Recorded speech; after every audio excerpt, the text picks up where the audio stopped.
Herkese merhabalar. Travel Tech Hub'ın son gününde, son eğitim gününde sizlerle birlikteyiz. Ve bugün harika bir konuğumuz var. Ullrich Kastner. Ullrich bizlerle birlikte olacak. Let me change to English here. As you all know, Trivago, Kayak, Google, hotel ads, these kind of MetaSearch radically changed the rules of the game for all players in the tourism industry. And it also offered enormous marketing opportunities. We can say that it has become necessity for every hotelier who wants to sell their hotel on the internet. So they need to understand MetaSearch ecosystem and to include in their marketing strategies.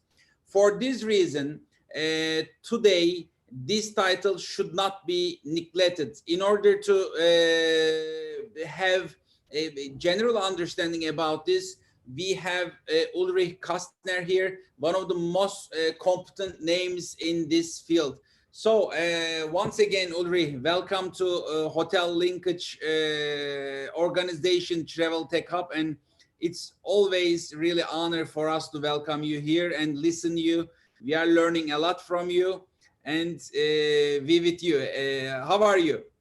I'm very well, thanks. And same honor for me. Thanks for always inviting me and bringing me back to Turkey, even if it's just virtually this time. Yeah, that's fine. I think things are virtually even better. From our offices, we can make meetings with hundreds of attendees and we can see our beloved friends. So, Ulrich, before we start, how are things in Europe? I mean, in terms of tourism, is it start to recovering? Is it restarting? Can you please give us a little bit insight? How are things with the pandemic? What are your insight and future projections about this? Well, obviously now being down the line for a few months, we can evaluate things a little bit better than potentially the last time we spoke. I think that was in April, right? So right. Where we were right in the pandemic. So what we could see, and just to remind you again, we have a big portfolio of hotels in Germany, and we also have quite a lot of hotels across Central Europe. Let's put it that way, like Spain, Italy, France, Scandinavia, but also Eastern Europe. And there are a few things that we can see now. And point number one, in the city travel, we can see that basically events, corporate travel, and international travel is basically at zero. So that is pretty much coming down to every big city in the world, that corporates travel less, there are no events, there are no fairs, and international travelers are missing. So for cities like Berlin, Prague, I don't know how it is for Istanbul, but I can imagine with a lot of international travelers there, it's pretty much down to zero. So those cities are hit quite hard. While other cities that are more relying on domestic travel usually have less impact. So I give you a small example out of Germany. In Germany, in Berlin, we have still dramatically low numbers for hotels. It's still very negative. While a city like Hamburg, which traditionally has a high percentage of German travelers and very few international travelers, occupancy rates are almost back at 2/3 of the pre-corona crisis. So that's definitely a benefit. The other thing we noticed is that there is obviously a lot of leisure travel, and leisure travel this year changed completely. So predominantly people are traveling within their own country. So Germans have been traveling heavily in Germany, which affected that leisure hotels at the seaside, etc., had extremely good numbers. So those hotels are overperforming. So they are clearly the winner of this pandemic, are hotels with domestic travel. And as Germany, for example, also has less of a dramatic impact with Corona than, for example, Spain and Italy, Germany is overall doing fairly well in comparison. While countries like Spain, Italy, France are still suffering more. But even in France, we saw similar numbers, that more French people were traveling the Côte d'Azur, more Italian people were traveling within Italy. So the leisure travel was there. And maybe number three, and that's maybe the most important message, bringing us directly to the topic of this webinar, is that the one business, the one segment that is not harmed, hardly harmed at all, is online. Online is actually the only segment that drives business.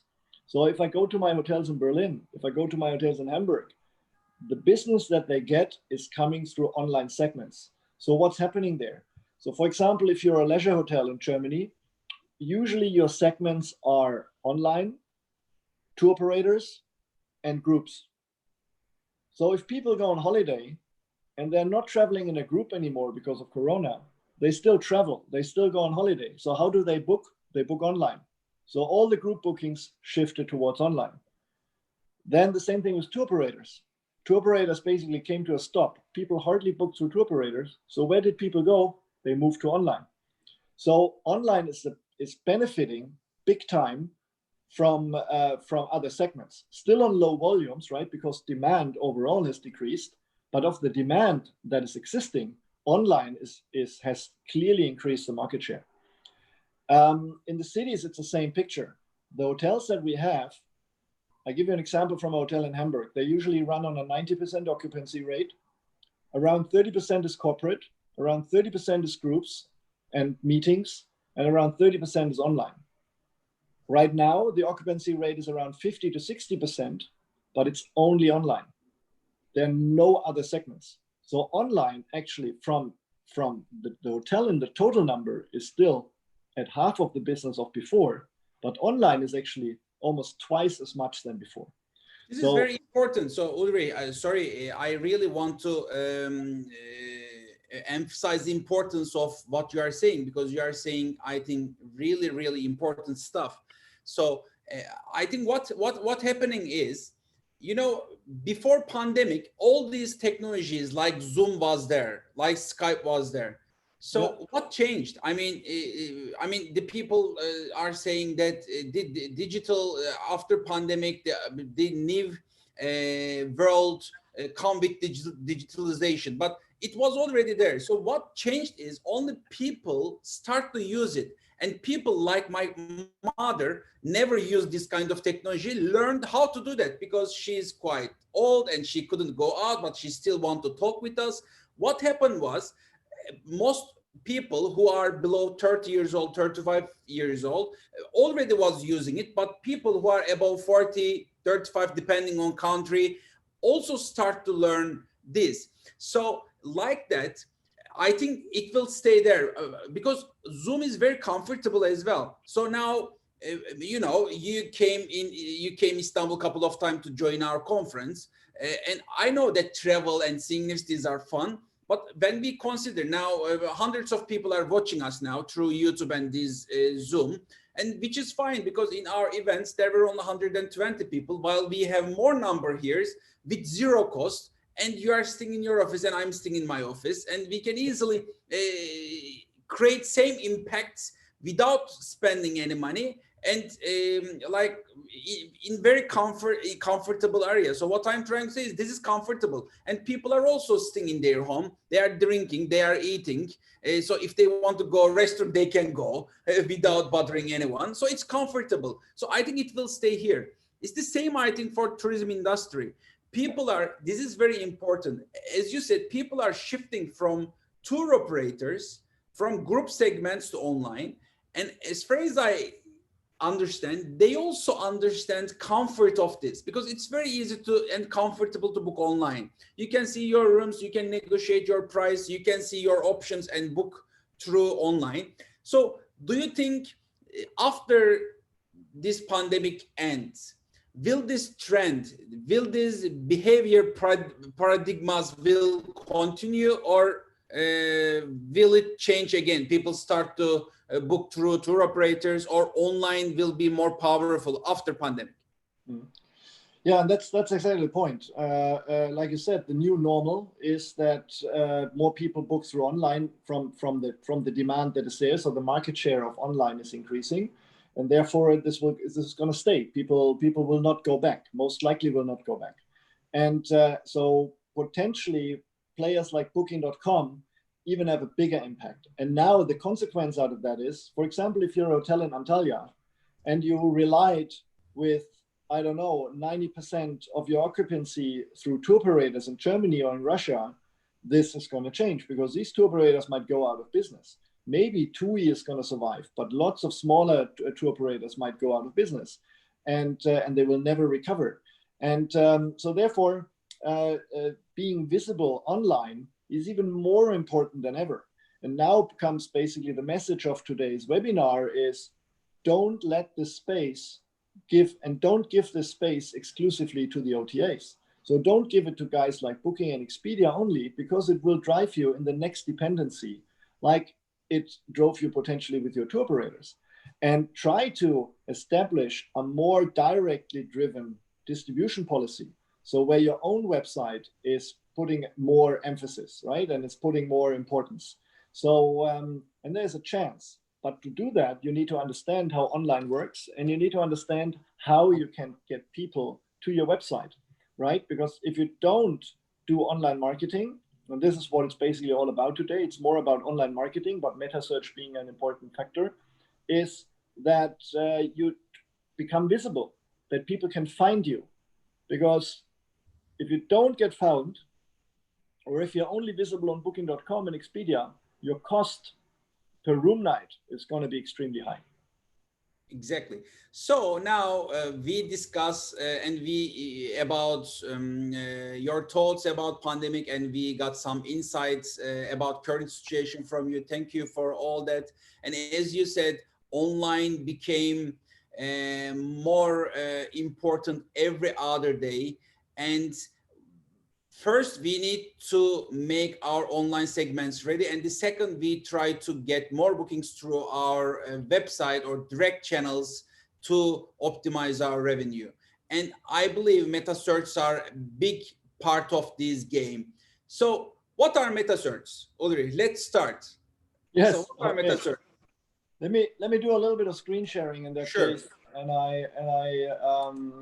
I'll basically start going back a few years. Actually, I took some slides just from my first presentation in Istanbul, but he told me to go to really start at zero, because some people, or a lot of people on this call, really might have heard about it for the first time. And then we try to start with the basics, and then quickly over the next hour and a hour, 20 minutes, we will go up and try to go into more details and make it. So I try to give you basically a 1.5 hour MetaSearch in a nutshell, from basic to very complicated.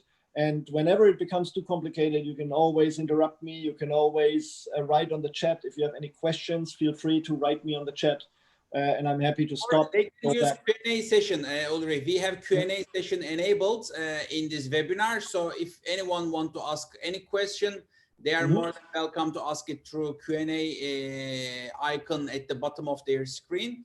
So it's great. And let me also give a brief agenda of today. So as Uli said, we'll be with you another 1 hour, 30 minutes, then last 15 minutes.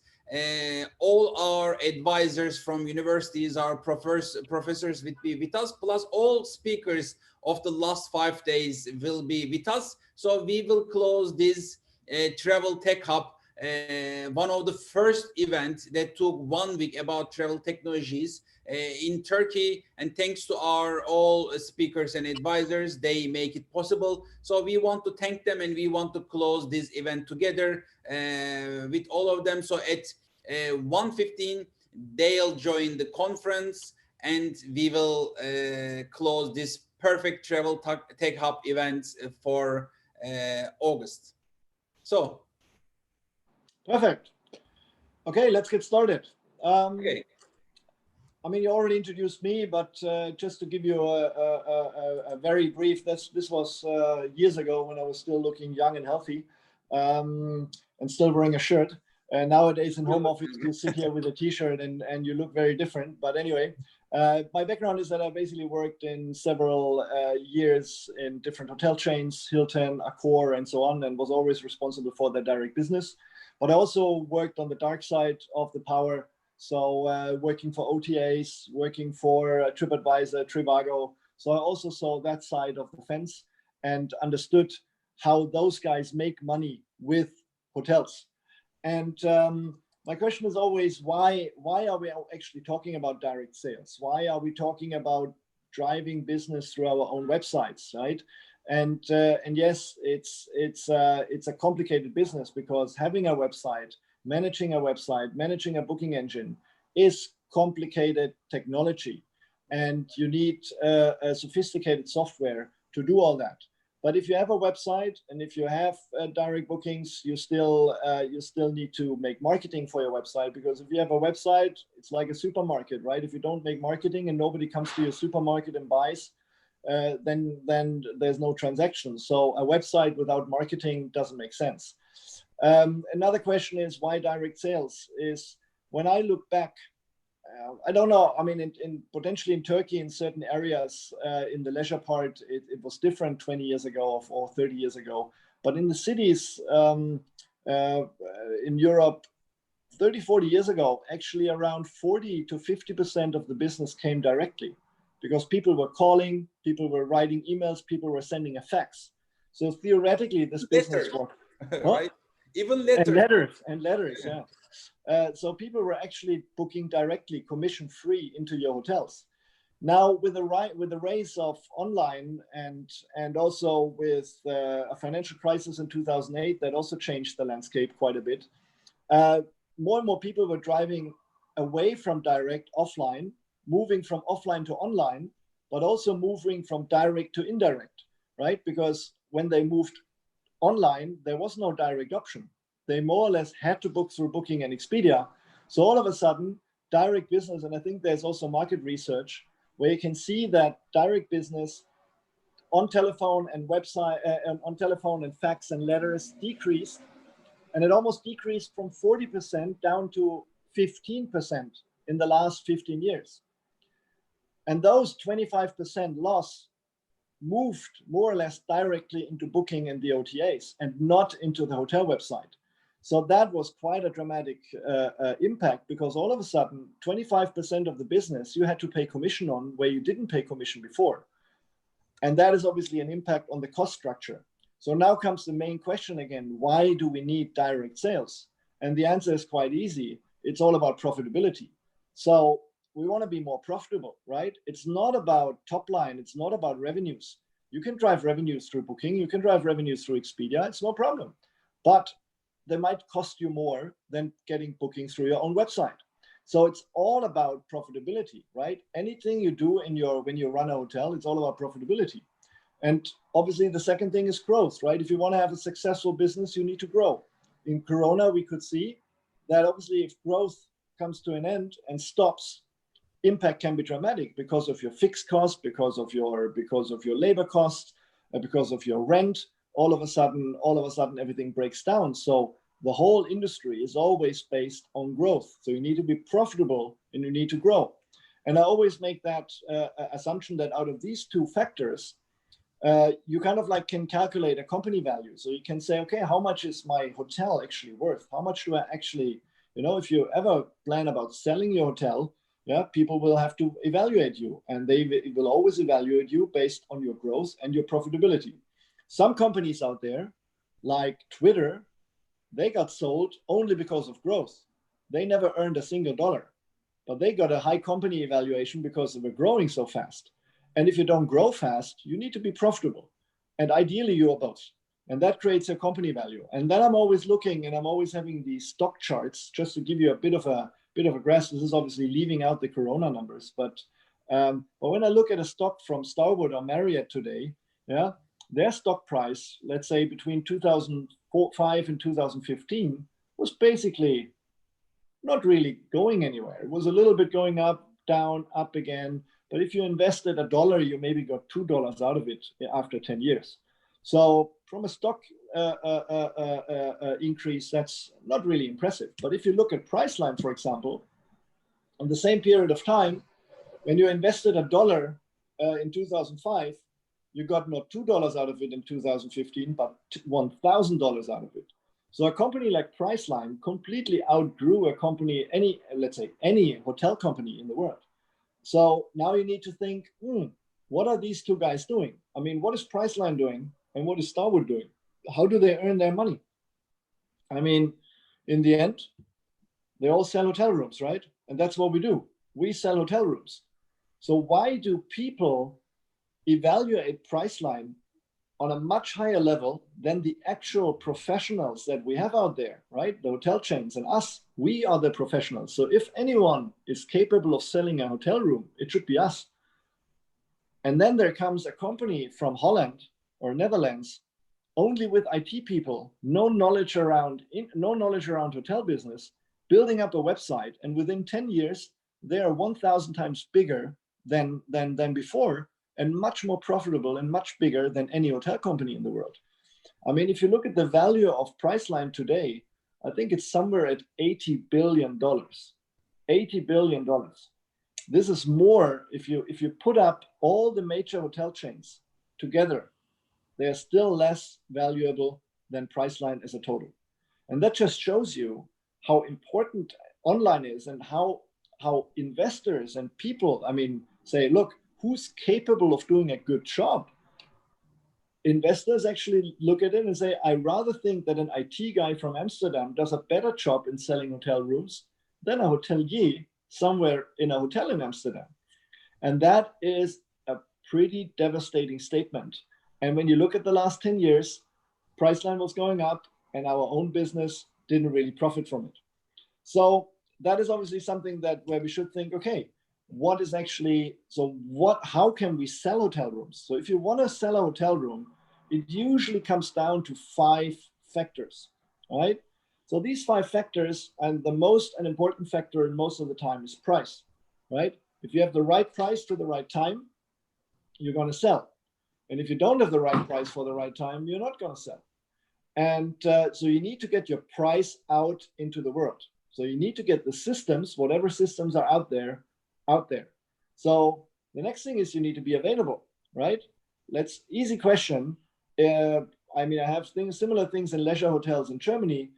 If you give your hotel room to a tour operator and with an allotment, and your rooms in your own systems are sold out, let's say for the summer season in July and August, then all of a sudden your hotel website has no availability, but the tour operator might still have availability.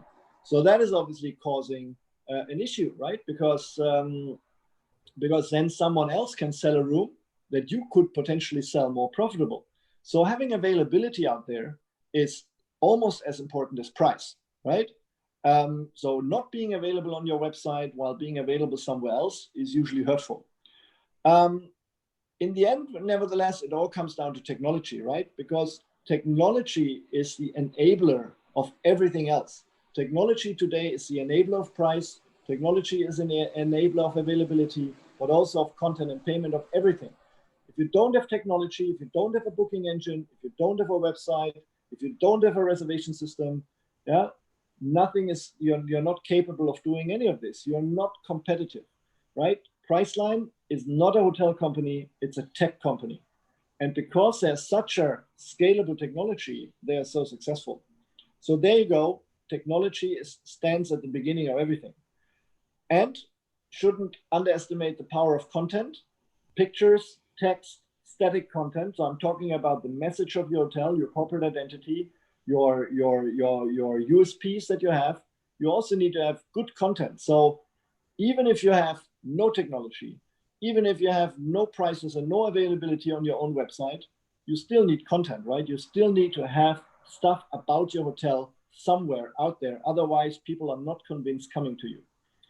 And then looking a little bit into the future, I think in future, payment is a very decisive factor of actually being sold. This comes maybe a little bit early for a lot of you guys, but if you look at the systems today, there's already a lot of, let's say, competition over payment, right? You have OTAs, for example, rather than having clients paying directly in your hotel, OTAs try to convince clients to pay them, and they give you a virtual credit card from the OTA that you can charge. But just that process, just that little step, that the client is not paying you directly anymore, but is paying someone else, first of all, costs you money, and second of all, takes away control. So my hypothesis is, in the future, whoever owns the payment is potentially also in charge of the distribution chain. So always make sure that there's still a certain amount of people paying directly in your hotel, because only if people pay directly in your hotel, the liquidity is on your side and also the control over what they have to pay. Because very often today, and we see this later on when we talk about MetaSearch and price comparison, you might give $100 to Expedia, a price of $100 with a 20% commission, but then all of a sudden you find a price of $90 somewhere out there, because Expedia is taking the payment, so they can also reduce the price because you don't even know what the client is going to pay to Expedia. So there is also payment is very much connected also again to price and availability up there. So these 5 factors is something that is very important to control. And if you go on, and now we look a little bit at the customer journey, and now coming to the point of MetaSearch, right? So in the customer journey, you can always say that people are planning. If they are planning, they go on search engines like Google, they go on meta searches, so price comparisons, and I'm explaining that in more detail, what that means. But they might also be on Facebook, on other platforms, Bing, right? This is where people usually start their search. High level, we call it upper funnel, right? So upper funnel, people come in, search for whatever, Hotel Istanbul, and then go on different platforms. Then in the second step, once they kind of like make a decision, they usually go into the booking phase, right? So this is where they really decide for a booking platform. And obviously one of the biggest booking platforms is booking.com, right? So most of the bookings come through booking.com, but people up front might have searched on Trivago and Google. And that's something a lot of hotels don't understand. So again, this is very basic thinking, right? But if you get a booking through booking.com, did the customer really make the decision about this trip on booking.com, or did they do it somewhere else?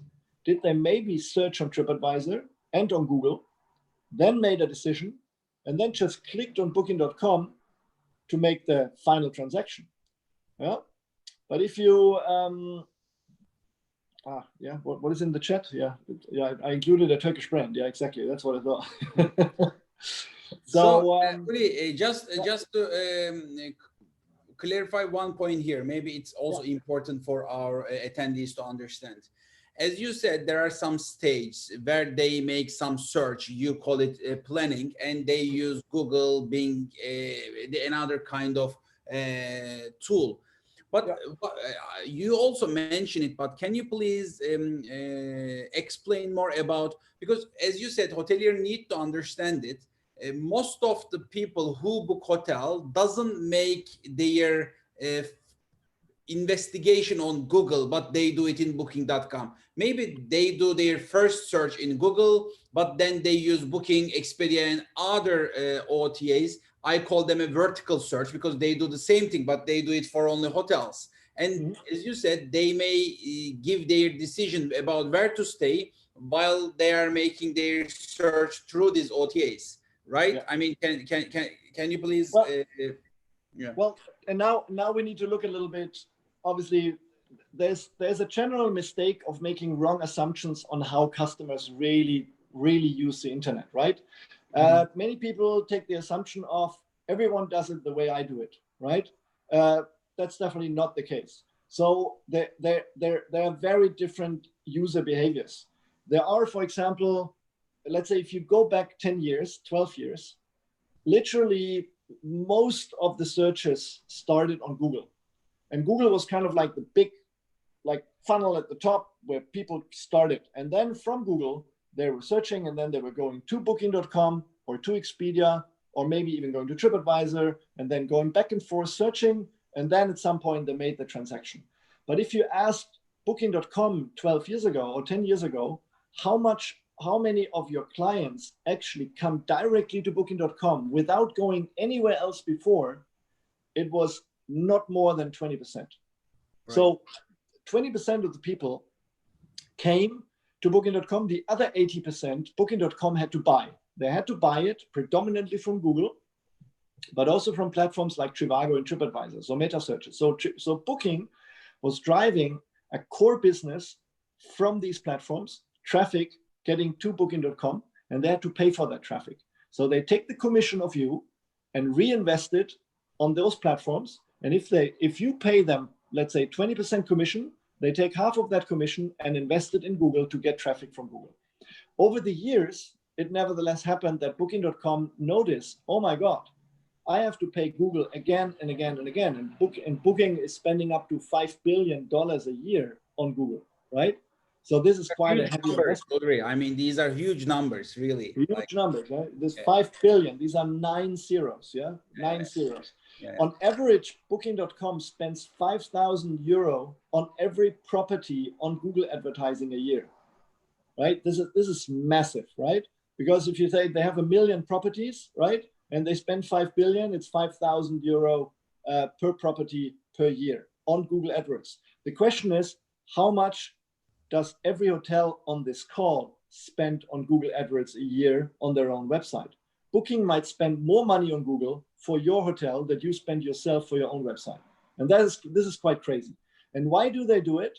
Because they make money with it. They're profitable, right? They take the commission. So indirectly, the hotel is paying for it.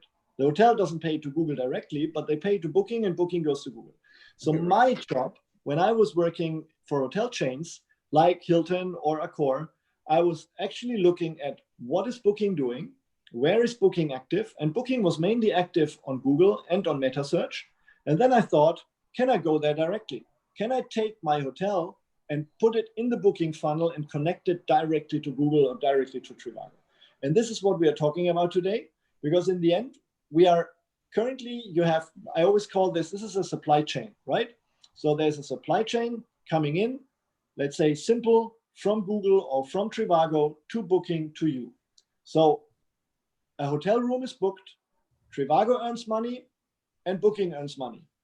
So the idea is, if you give Booking 20% and Booking takes 10 out of those 20% and gives it to Trivago, if you connect your hotel directly to Trivago, you might spend 10% on Trivago, but you get the same client for the same amount of money, so you save 10%, right?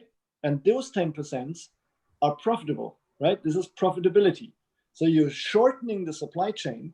It's a little bit like if you're a farmer, right? And you can give your milk to a big wholesaler, then this guy puts it into something, gives it to a supermarket and sells it to the supermarket.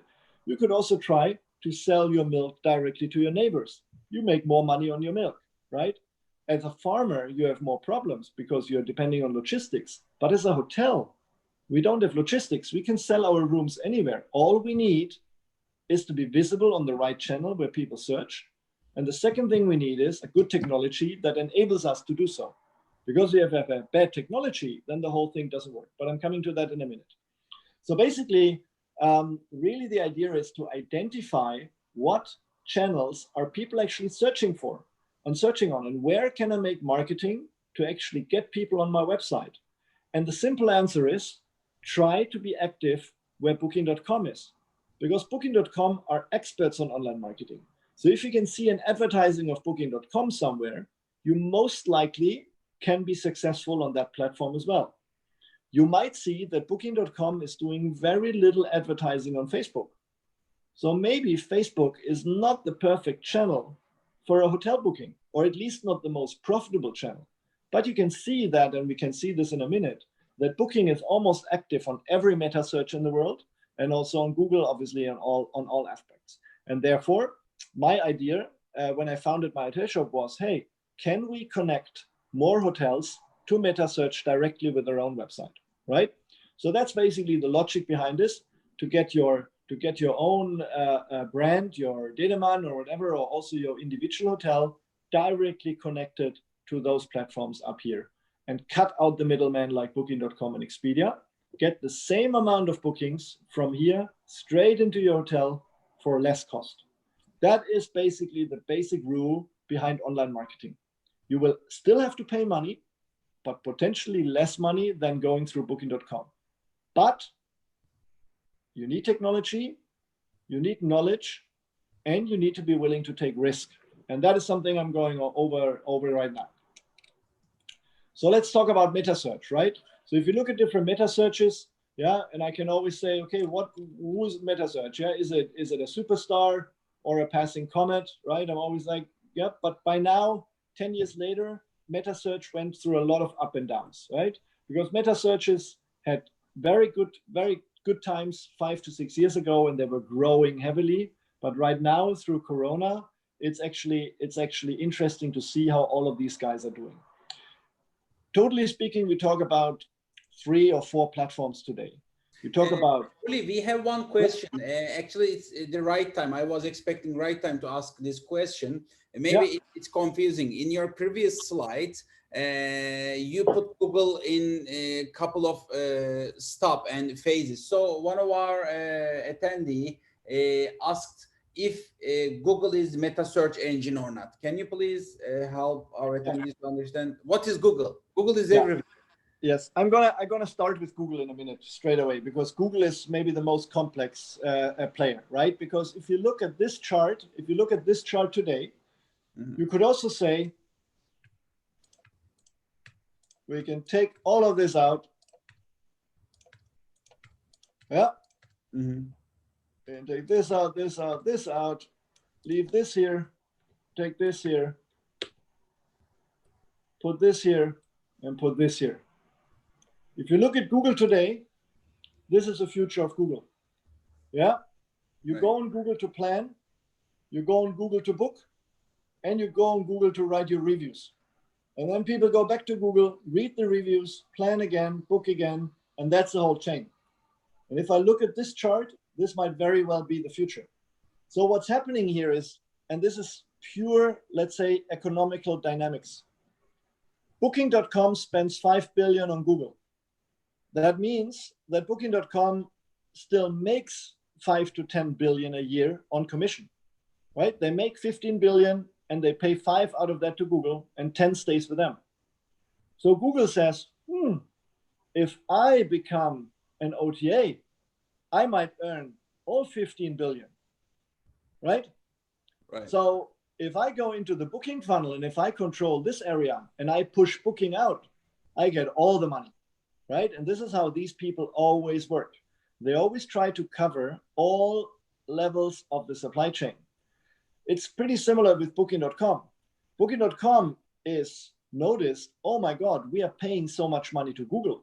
And Google can always take this. I mean, it's a very powerful decision Google is in, because they're controlling the entrance door as a search engine. Right. So Google can always take away that business and give it to someone else, or use it themselves. So Booking was thinking, okay, how can I get out of this dependency? So Booking was basically investing heavily in brand advertising and is trying to move people to come directly to Booking without touching any other platform before. So the strategy of Booking the last 5 years was heavily of increasing that number of 20% of the people coming directly and moving this number upwards. And I don't have official numbers, but obviously there are a lot of people out there, and Booking by now is a much bigger brand than 8 years ago. So Booking now has a big app, so people are using the app straight away. And coming back to what you said before, obviously more people go straight to Booking.com and they might not go anywhere else. And if they go straight to Booking.com, not going through Google anymore, not going through a MetaSearch, going straight on the app, this is a high loyalty. Now, this is where Corona brings very interesting, let's say, observations. The interesting observation number one is, because Corona was, obviously before Corona, everything was running. Boom, boom, boom, right? People had their marketing budgets fully on. With Corona starting, all the platforms actually stopped doing marketing.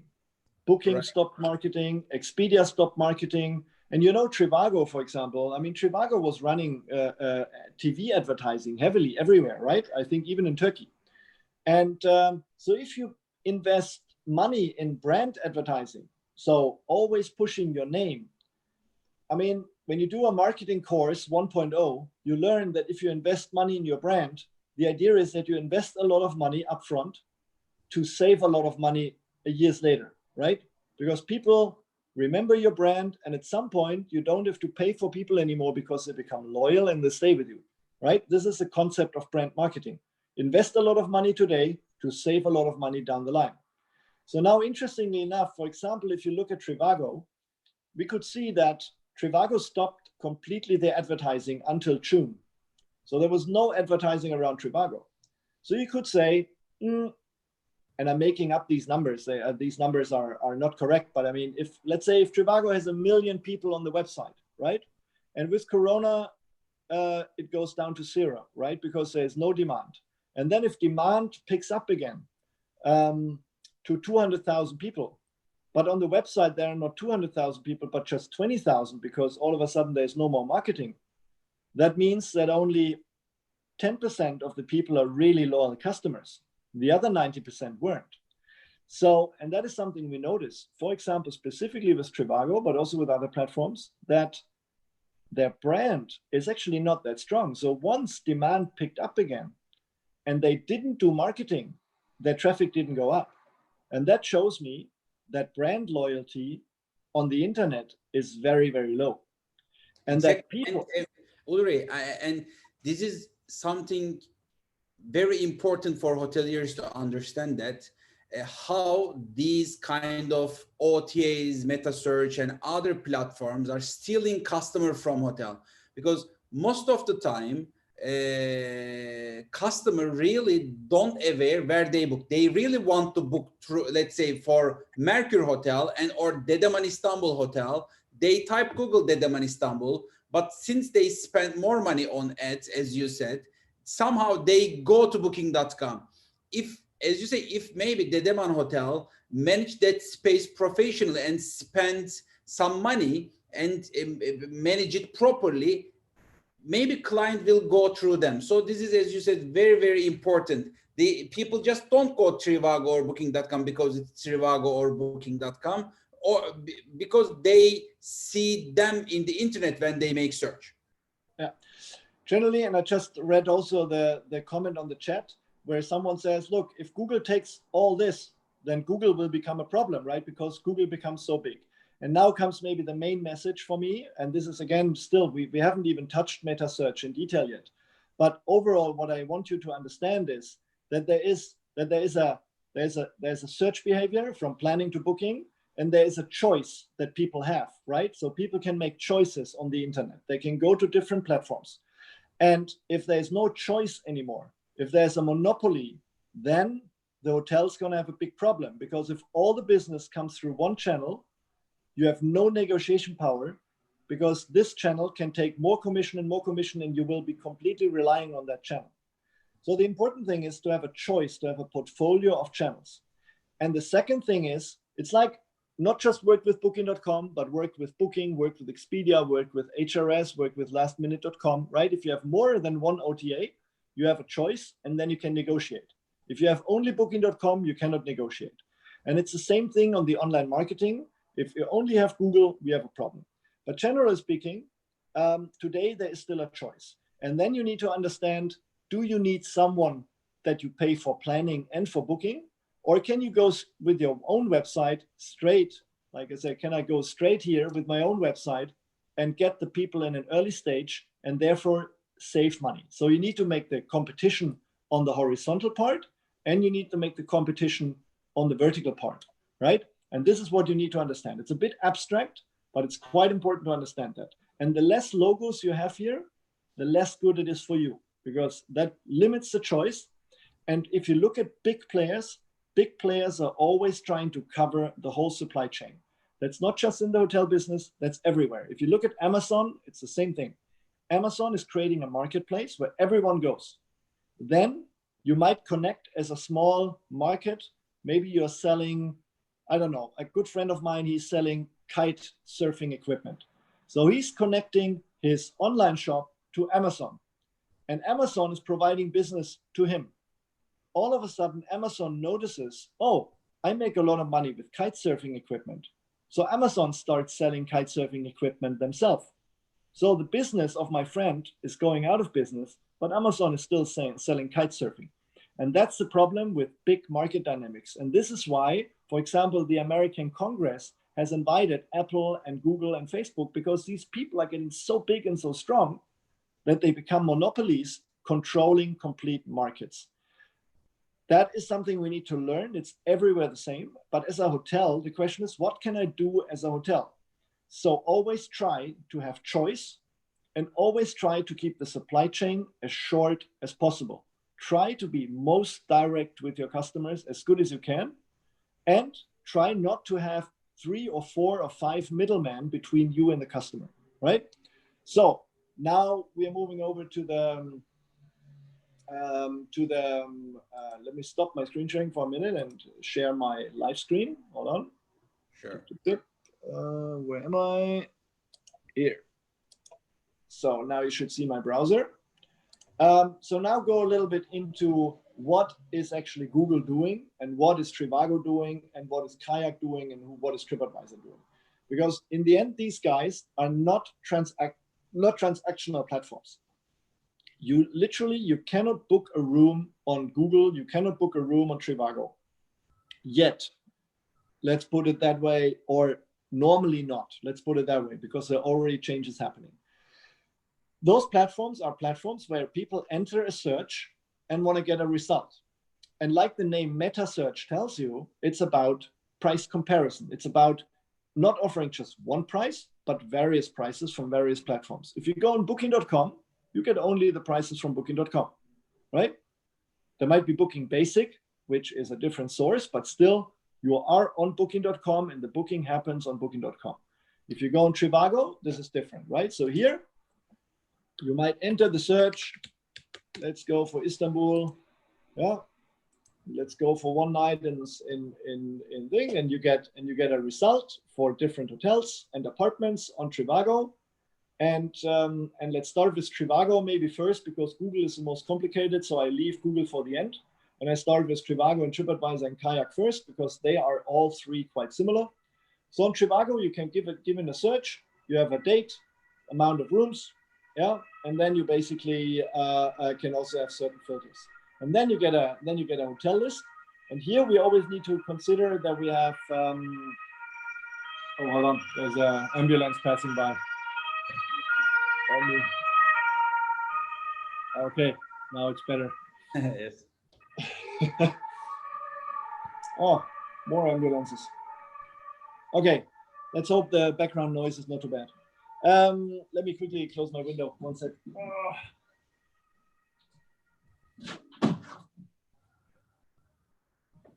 That's the pleasure of home office. Yes.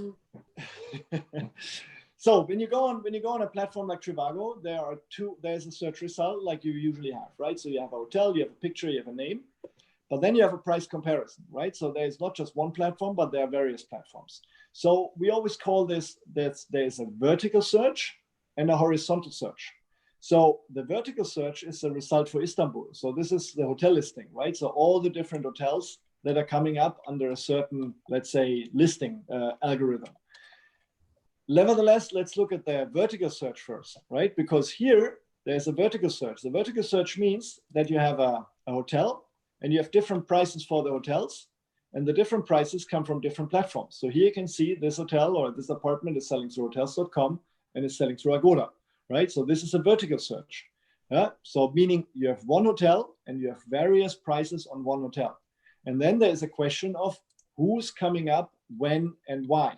So let me find maybe a bit of a better example, but you can see, yeah, most of the time you always have booking.com, Agoda, booking.com. I mean, they are almost everywhere on position number 1 in the horizontal search. Sometimes Travel Republic and Agoda, yeah, but Agoda are part of Booking. So booking.com in the horizontal search is almost always on position number 1. Crazy. Let me find a different city. Up. Okay. Slow. Come on. What's going on?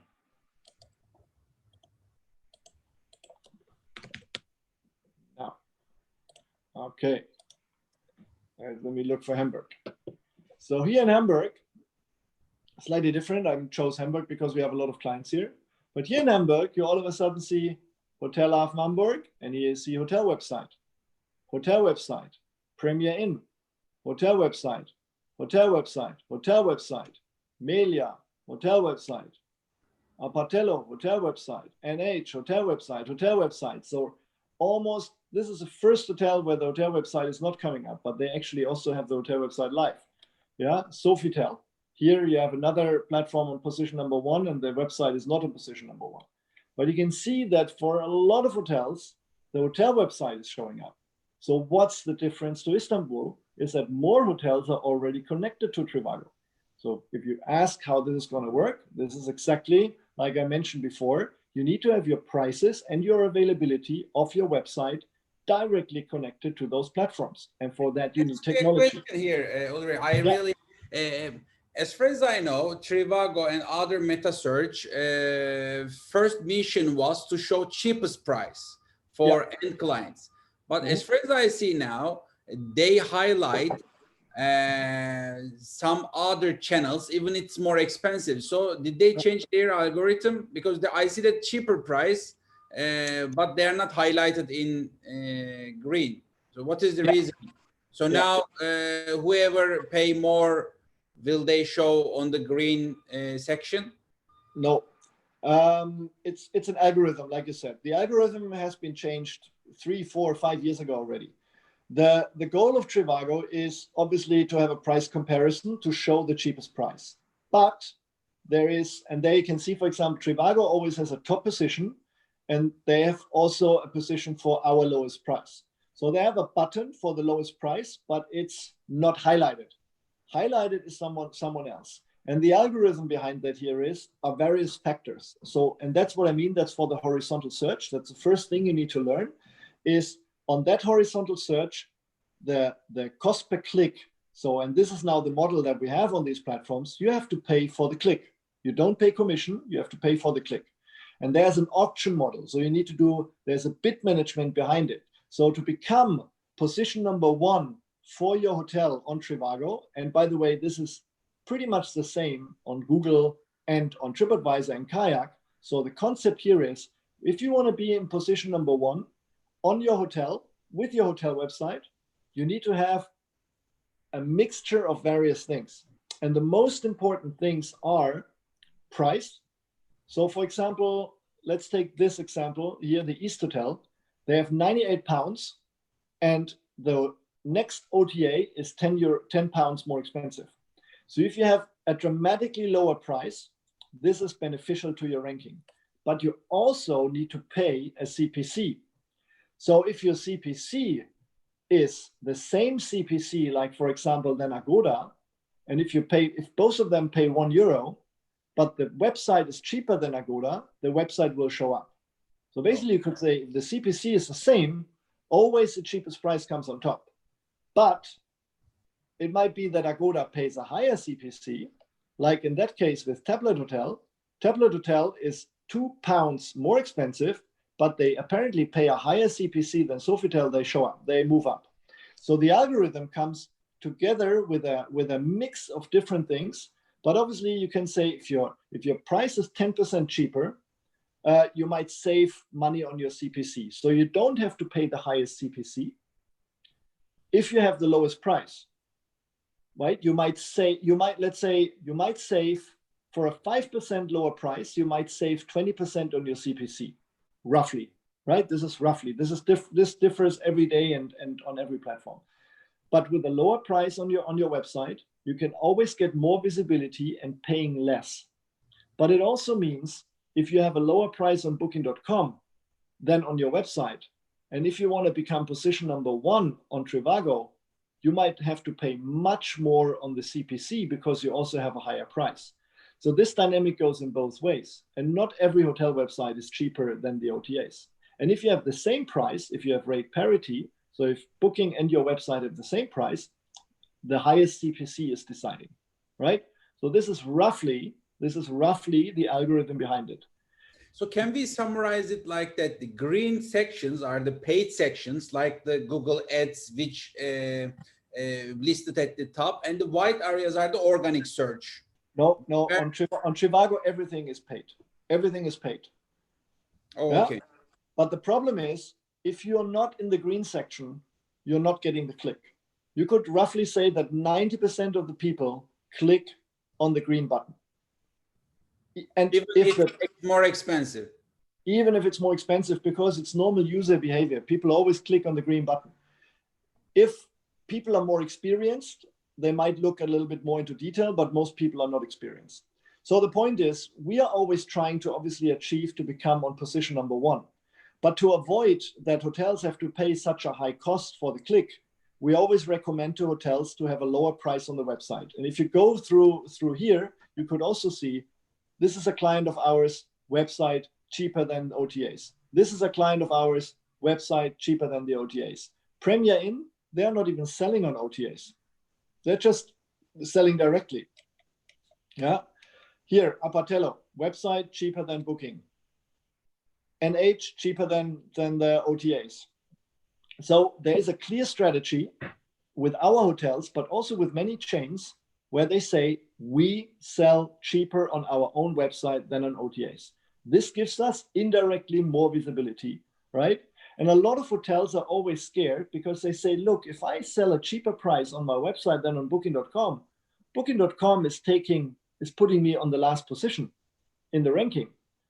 It might be, but maybe you also get up in your ranking on Trivago and TripAdvisor and Google because you have a cheaper price there. But then you're connected with your own website. And this is something you need to test. And for example, I had a hotel in Berlin, and they made 2 million euros a year through Booking.com. And they made around 250,000 through their own website at the same time. We changed things. All of a sudden, a year later, the hotel made 750,000 through the website and 1.5 million through Booking.com.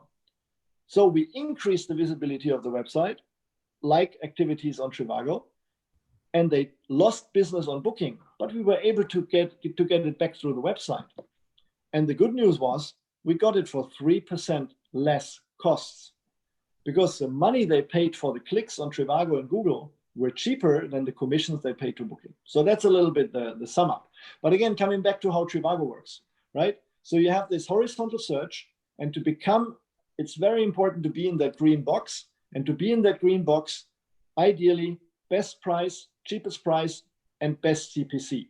If you have a lower price, you can save money on the CPC. If you have rate parity, only the one with the highest cost per click is going to show up, yeah, on top position. Does it make sense? Yes. Yeah. Okay, then the question was, sorry, I'm pressing the chat. Yeah, we have some questions as well. Would you like me to ask this question? Yeah, I can read it. Let me read it out. But the NH ad on the right is something done by Google. Is that right? No. The hold on. You see the banner here on the right side. This is actually new on Trivago. Trivago is now offering banner advertising. Yeah, here on the right side, this banner for NH, and this is something they offer to NH directly. So NH is doing this directly with Trivago, and this is brand new. Trivago, for the last 10 years, Trivago was completely against banner advertising. So it's the first time ever that Trivago is doing banner advertising. And this is something you have to pay for, and it's extra payment on top of that. Next question. Arranging the prices lower than OTA, is this something to be done automatically through Channel Manager or Booking Engine or any tool? Yeah, that's exactly the way it is.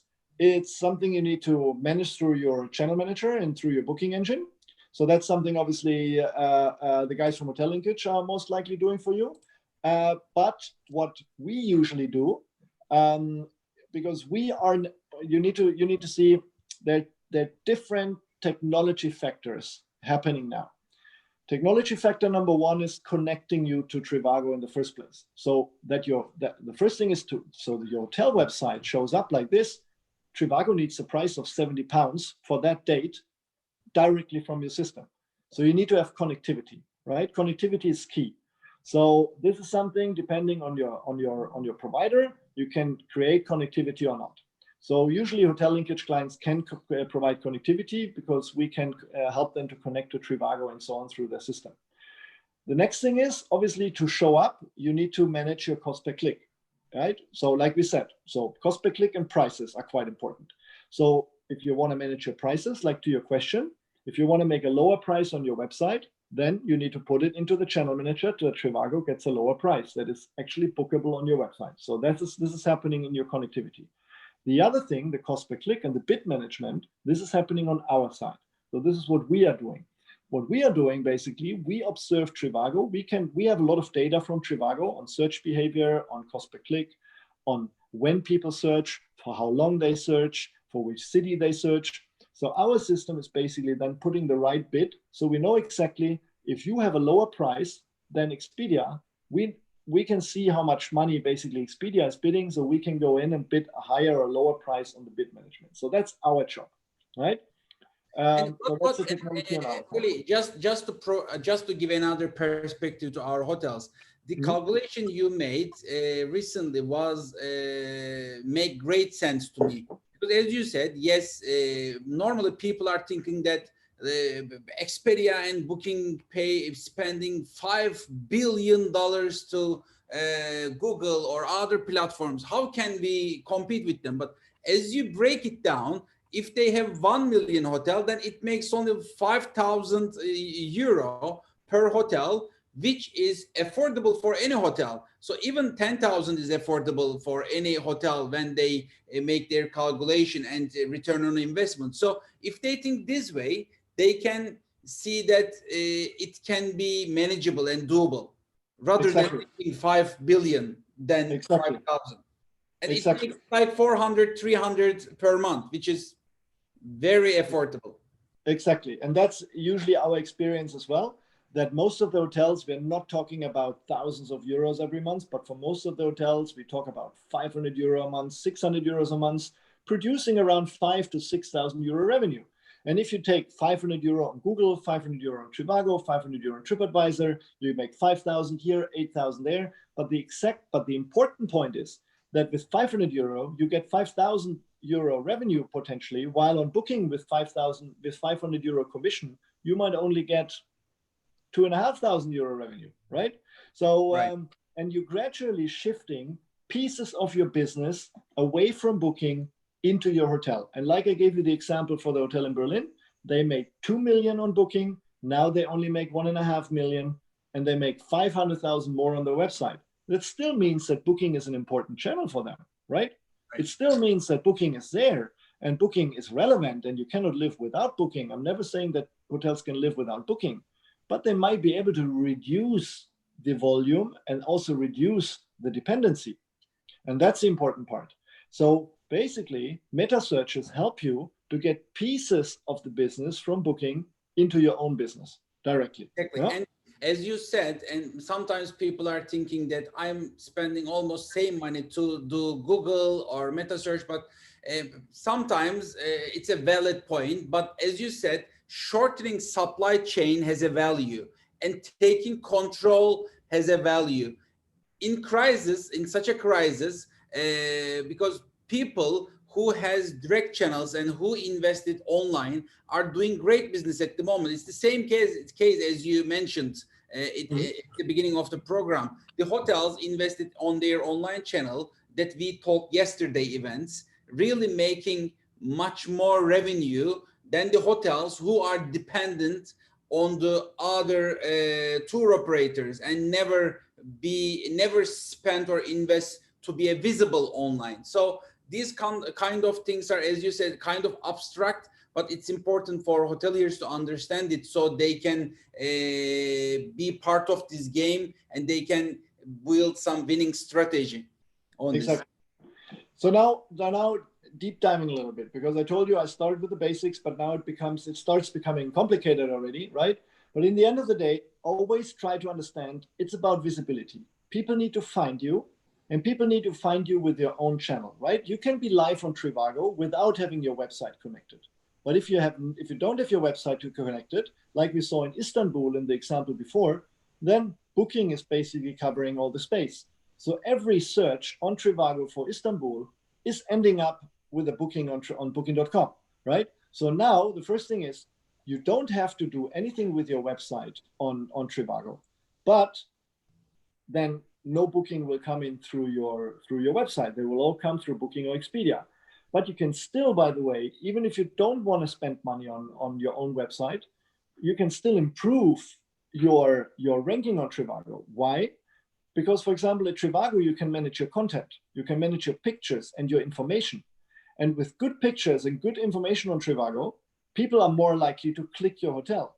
So even if you feel like, hey, I'm not interested in MetaSearch, let Booking do it, that's also wrong. Because even if you let Booking do the transaction, you can still improve your visibility on Trivago, because now comes the vertical search. The horizontal search is basically make your website part of that ranking. But how can you get up in ranking on page number 1? Because if you're in Trivago and you are somewhere on page number 10, nobody's going to book your hotel through Trivago. It doesn't matter if it's Booking or your website connected. So you also need to make sure that your hotel is moving up on Trivago in the vertical search. So how can you do that? And on Trivago, this is a little bit special. So one big factor on Trivago is obviously content, right? So for example, this hotel, they uploaded, here we uploaded pictures with a big sign for hygiene, security, and flexibility, right? This is an eye catcher. People go on the ranking and they see, oh, eye catcher, safety, Corona, great, let's click. So it's not just the website and the CPC, it's also the base work of good content. So always make sure, and this is for free, by the way, you can upload and change your content on Google, on Trivago, on TripAdvisor, and you can go in there and change it for free. And having good content, up-to-date content on platforms like that is important. If you have your website connected or not, it's always important because it helps you improving your ranking. But the most important factor on Trivago, and this is now the big difference to Google and TripAdvisor, if you want to be up on the top positions on Trivago, the main factor for that is, next to the regular content, what I just mentioned, a big factor is also cost per click. So here on Trivago, and that's the difference, as I said, to Google, you can influence your ranking on Trivago in your city by increasing your cost per click. That means, and the interesting thing is, always put yourself into the shoes of Trivago or Google. How do they make their money? They make their money with selling clicks. So who are they going to give the click to? Usually the one who pays most for the click, right? I mean, that's a natural behavior. If you were a search engine and you had 1 million clicks to sell, you would always sell it to the one who pays you most for the click, right? That's logical. But at the same time, search engines also need to make sure that the customer is having a good search experience, because you might sell 1 million clicks for €1 million, but if those 1 million people don't come back because your results were shitty, then the next morning you might only have 500,000 clicks left because people don't come back to you because they have a bad experience. So for search engines, it's quite important to have a good experience on their search behavior, right? So if people go on Trivago, they might have a good experience to come back and click again and come back and click again.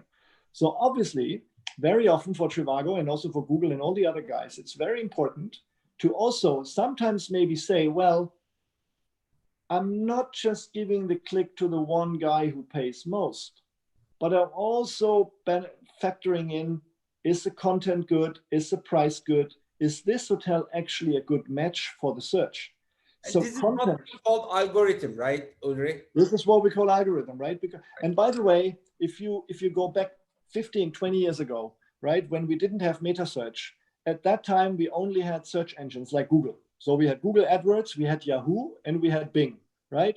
And maybe also Alta Vista and these guys, right? Why did Google become so successful? And why did Yahoo and all the other, and AOL, why did they all lose out?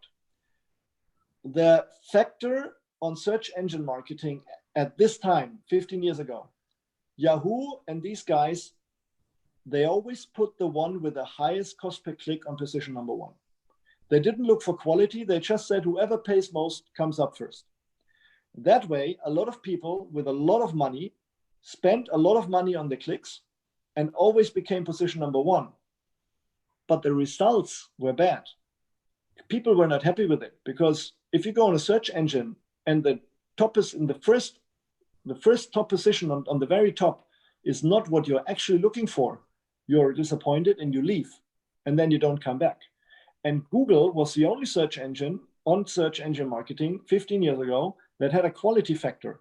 They said, I don't put the one with the highest cost per click on position number one, but I also factor in who's getting more clicks than others. Because if someone on position number 3 gets more clicks than on position number 1, that result must be more relevant. And that way, Google introduced a quality index. And this kind of quality index is super important. And every search engine today works on these kind of quality indexes. So it's not just about paying the highest bid, but it's also about good content.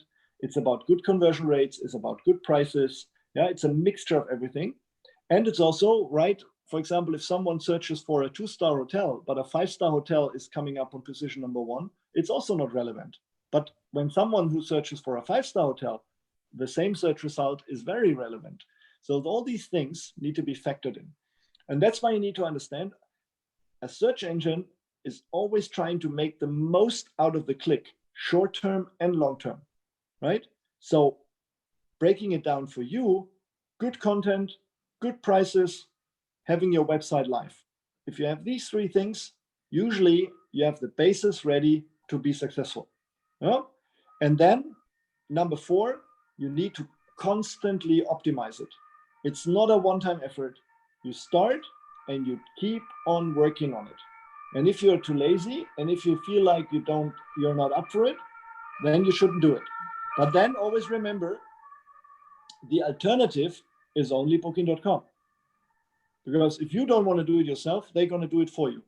And they charge you extra for it by their commission. So now comes, and that was my problem when I started 8 years ago. I was like, okay, this is complicated, right? Cost per click, prices, bid management, content. I mean, hotels are like, wow, I don't have time for that. I have a business to run. I have a breakfast buffet to create. I need to clean my rooms. I have no idea. And booking.com is so easy, right? That's the reason why so many hotels work with booking.com, because it's so easy. And MetaSearch at the beginning didn't sound easy. So my main concern was, how can I make it easy for hotels? Because MetaSearch is not easy. It's like I explained to you, horizontal ranking, vertical ranking, prices, cost per click, algorithms. Wow, crazy. But today is not about scaring you off. Today is about explaining you what is underneath the surface with MetaSearches, because for me it's always important that hotels understand the dynamics, and that's why we do a webinar, so we have a bit more time to explain you. But the way we work actually is very simple, because the way we do it with hotels is we just tell them, look, you have to pay money for the clicks on Trivago, right? So what you need to tell us is basically how much money are you willing to spend to test it? Let's say you say, okay, I worked with €1,000. I want to put one time €1,000. Then we put you live, and then you give us a goal. You basically tell us, look, I want to have out of €1,000, I want to have at least €8,000 revenue. So let's say 12% cost, right? If you make €8,000 or more, I give you another €1,000. If you make €8,000 or less, we're going to stop. And that way, we started with most of our hotels, because this is what hotels understood. They said, okay, so I need to give you €1,000. And if you make more than €8,000, 8,010 or 12 or 14 or 15, I always have to give you more money. And if you give me less, I can stop. Well, then it's an easy model, right? Because this is something every hotel understands. So basically, we put a little system in place where people can upload €1,000, go live, we test it. If it's successful, we keep on going. If it's not successful, we stop, right? And that's simple. So that's how we turned a complex environment into a simple mathematical formula. But basically the work behind it, so that the results come out, this is what we do. And this is, again, technology and optimization. So again, it comes down to technology. And in this case, it's our technology in combination with hotel linkage, right? So that way, technology is handling it again, and it put everything on a simple model. So you don't have to think a lot. You just need to give us a number of how much money you want to spend and a number of how much money you want to get. That's when we talk normal. But today is about making your trying to explain to you what we actually do for you to do this.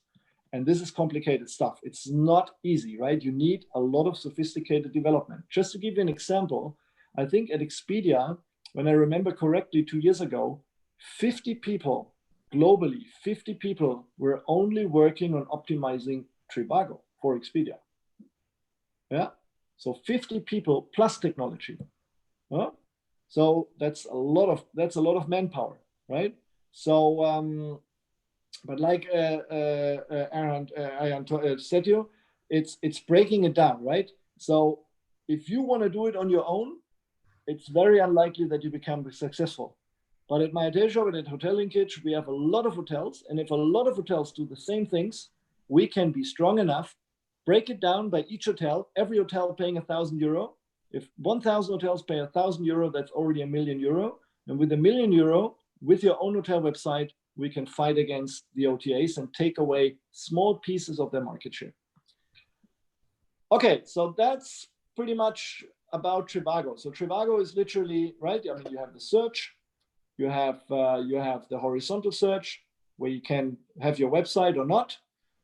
You have the vertical search where you can go up and down because of your cost per click and because of your content. And these two things are basically the important part, yeah, on how to be visible on Trivago. What you can do on Trivago, you can easily manage your content in the hotel manager of Trivago, which is for free. And if you want to go live on the hotel website, cost per click placement, this is something you would have to discuss with Hotel Linkage and us. Nevertheless, in Turkey, we've always had issues about several factors, so it's not that easy. Potentially for hotels in Istanbul, it's more likely to work than for hotels in Antalya. But regardless how it is, we should pick up the things again and see if we can work on that. Let's go quickly to the questions. Are these the two factors for getting highlighted rates or top place in Trivago? Bidders and quality score. You just explain it, but if you want to. Yeah. Well, bidding is basically the cost per click, and the quality score is basically click rate and expected conversion rate. Yes, but more important than that is price, right? So CPC, price, and quality index. Those are usually the three factors for Trivago. That, to put it very easily, right? I mean, it's never easy. If people watch this, they might say, oh no, there are much more factors, right? Because you can, but if you want to break it down simply into three factors, these are the three factors. Yeah, correct. Another question. I don't know if you see it from Mr. Yurtlu. Thanks for the great information, Mr. Ullrich and Mr. Erhan. Unfortunately, we have seen again that Istanbul hotels are 3-4 times cheaper than Hamburg. Google is rapidly rising in this MetaSearch business. But what is your opinion? Which is the most effective MetaSearch right now? I know that currently booking engine providers are not able to participate in all MetaSearch at the same time. Also, is a hotel required to be included all MetaSearch? Would you recommend it? Thank you. Yeah. Actually, we are able to, I don't know, as Hotel Linkage, we are able to publish hotels in almost all MetaSearch, right, Uri? I mean. Well, you can be published in all meta searches, but now the question is, does it make sense? And these are very good questions. So first of all, no, you don't have to go live everywhere. You can go live. You don't have to. You can go live only on Google if you only want to go live on Google. Nevertheless, for me, it's always about why wouldn't you go live on the others? So now the question is it extra work to go live on more than one meta search? For us, yes, but overall speaking, for you, it's not, right? Because if you press a button, what we actually do today, this is a new feature. You can always give us, in the past, we always had one budget for Google, one budget for Trivago. Right now, we actually we have a new feature where you can just say, look, I give you €1,000, and then we take you live on all meta searches. And we, in the end, decide where we buy traffic or not. Because in the end of the day, and this comes now to your second question, what is the most efficient booking meta search? Well, the most efficient, let's say it always depends. It might, in your case, it might be Trivago, in another case, it might be Google. So it's our job to find out where to spend the money most wisely.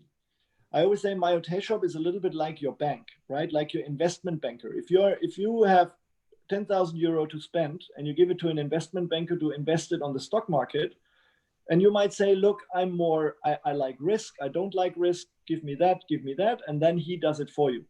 And we are a little bit the same on MetaSearch. You give us the money and you say, look, this is the result I want to achieve. And then we can decide for you where we think, because we are the professionals, we know all about it.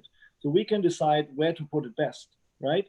And then if we feel that Trivago is better than Google, then we put it on Trivago. And if Google is better than Trivago, we put it on Google, right? So nevertheless, we should always try to start on all of them, but you can give us one budget and we just manage it for you. So it's, again, we try to keep it very simple for you. If I look at the total numbers, so if I look at the return of investment across meta searches, again, it depends a lot, depending on region, on hotel, on 2-star versus 5-star, on leisure versus business. But in total, we can say that Google Hotel Ads, so the meta search of Google, currently is the most efficient meta search, right? So on average, nevertheless, before Corona, the way we basically had was that we had most of the meta searches were pretty close to each other. So let's say the average cost on Google was around 11, on TripAdvisor was around 12, and on Trivago was around 13. But you need to remember that the way we optimize campaigns is exactly on that percentage. So the question now is, what is efficient for you, right? Because you can go live on you can go live on Google Hotel Ads and only pay 5%. But then you might only get 10% of your cake, of your market share. But if you're willing to pay 10%, right, with 5%, you might be able to get 100 clicks. But if you're willing to go up to a cost level of 10 or 15%, you might all of a sudden get 1,000 clicks, right? Because you get up in ranking. And that's why I mean, it's the efficiency is more, tell us what is the maximum cost, because there's always a cake. Let's say if there's a cake of 1,000 clicks, we can tell you that if you're willing to spend 5% cost, we might be able, of those 1,000 clicks, we might be able to get 100. But if you're willing to spend 15%, we might be able to get 990. So do you like to have, I always ask my hotels, do you prefer 10,000 euro for 5% costs? Or do you prefer 100,000 euro for 20% cost? And I remember that most of the hotels always answer, give me 100,000 for 20%. And this is a concept. It's the same thing. If it doesn't matter if you're live on an OTA or if you're live with your website on a meta search, the more cost you're willing to accept, the more business you can get. And that's why our model is exactly that way. We tell you, and that's the difference to an OTA. On an OTA, you always pay 20%. On a meta search, you can say, look, I'm paying a little bit less. I'm willing to spend 10%, right? Or 15%. And then we try to get the most out of the demand. For example, this hotel here, the Empire Riverside, with this hotel, I think we can go up to 15%. But we get 100% market share and our costs are only around 7. So that's great. If we stay below your target, right? If your target is 15%, but we get 100% of the cake at 7%, we stop at 7%. So it doesn't mean that we always spend the 15%. On an OTA, on booking, you spend 20% regardless. And that's the difference between direct business and OTA business. With cost per click, costs can go up and down and up and down and up and down. All we need is when they go up and down, we need to have a roof, a ceiling where things push against, right? And if we go beyond, things stop automatically so you don't lose money. That's a little bit the concept of it. It's kind of yielding, right? It's kind of yield management. I mean, it gives you opportunity to have control over your commission, which is, I think, great, while you don't have that opportunity over OTAs. So just a quick heads up, Ullrich, we have another 15 minutes left before the rest of the panelists are joined for a closure speech. So if you can quickly cover TripAdvisor and Google, that would be great. By the way, I mean, you are telling us really very important things. Maybe, as you know, we are planning to do a more comprehensive travel tech up on October. In October, maybe you can do more than one session where you can explain all these meta search deeply. So you can basically make a session for each of these, I guess, right? for every meta search in itself. The good thing is I'm on TripAdvisor right now. TripAdvisor we can keep fairly short because TripAdvisor is very similar to Trivago. So as you can see, it looks very different. It looks very similar, yeah. And here you also have a very similar setup. So you have basically official hotel website. You have one big button here. Then you have several other prices here. So and the logic on TripAdvisor is the same thing on the horizontal search to become position number one. It's the same thing like on TripAdvisor and also on Trivago and on Google. The price, the cost per click, and the quality score is very important. Yeah. The difference between Trivago and TripAdvisor is that on the vertical search, so where are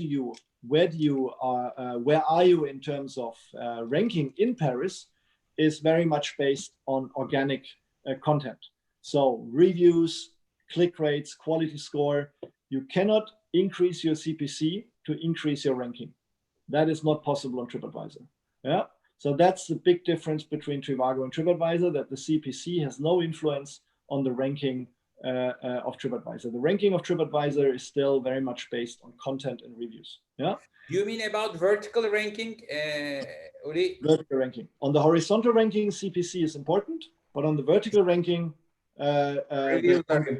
content and reviews is important. Yeah. And another big difference between Trivago and TripAdvisor is that on TripAdvisor, you have actually a real hotel page, right? On Trivago, you don't have that. On Trivago, you only have the ranking for the destination. So your hotel looks like that. But on TripAdvisor, if you click on the hotel, you actually have a real hotel page. And again, here in the hotel page, you also have the same thing. You have the price comparison, same rules apply, CPC, quality score, price is important. And also something you need to know on TripAdvisor, you also have the so-called business advantage rank listing. So this is a line up here where you can see that there's a telephone, there's a hotel website link, and an email, and also a message function. And this is a separate product on TripAdvisor. It's called Business Advantage, and this is usually sold on a fixed price, but it's also by now available on a CPC. And here you can also obviously, so even if you don't do the price comparison, you can still buy only the link up here. We have a lot of experience on which placement is more efficient than the other. Again, it depends. With some hotels, the CPC is more efficient. With some hotels, usually the combination out of two is the best thing you can do. I'm not sure, Anne, if you have, do you have Business Advantage? Do you sell Business Advantage at Hotel Linkage? Yes, I mean, we do that, but we do that under our consultancy product, which is direct booking suites. Yeah. So any channel that bring direct business is under the scope of direct booking suite. Yeah. Okay. Because this is something where if a hotel, as a hotel, you can always go directly to TripAdvisor and ask, and you can buy the Business Advantage basically in the backend of TripAdvisor. Yeah, what we do is we help them to optimize it, Uli. I mean, we don't do it on profit, but we help them to optimize it. So as far as I know, when you are in Business Advantage, you have also opportunity to put some deals in your TripAdvisor page. So yeah, it's also good to drive direct business. Yeah, exactly. But also usually if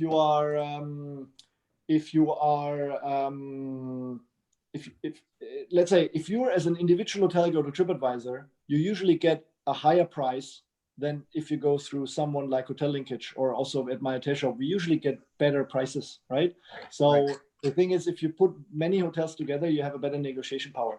That's all I was just saying. So maybe you get even better prices if you put many hotels together. Okay, so that was TripAdvisor. So very short and very easy. So the main difference, I mean, very similar to Trivago. The only difference is you have a separate hotel website and you have the business advantage on top to the regular price comparison. Yeah. Again, there are many smaller features, but as Aaron said, we could run 1 hour on each of these platforms. By the way, we also have a lot of webinars on myhotelshop.com where we have webinars actually going over that kind of stuff in detail. So let's move very quickly to Google, because Google is obviously the interesting part. So let's say, again, we go on Google and let's go for Istanbul, yeah, and so, and that's now where Google really is different to a classical meta search, right? Because on TripAdvisor and Trivago, people go on the website, they type in a destination, and then they search with a date and so on.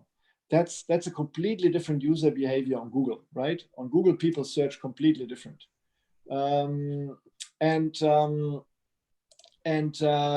The difference on Google is that usually people type in a keyword, even up to today, right? Most of like 95 or more of the searches start with entering a keyword, Hotel Istanbul or Hotel London or whatever.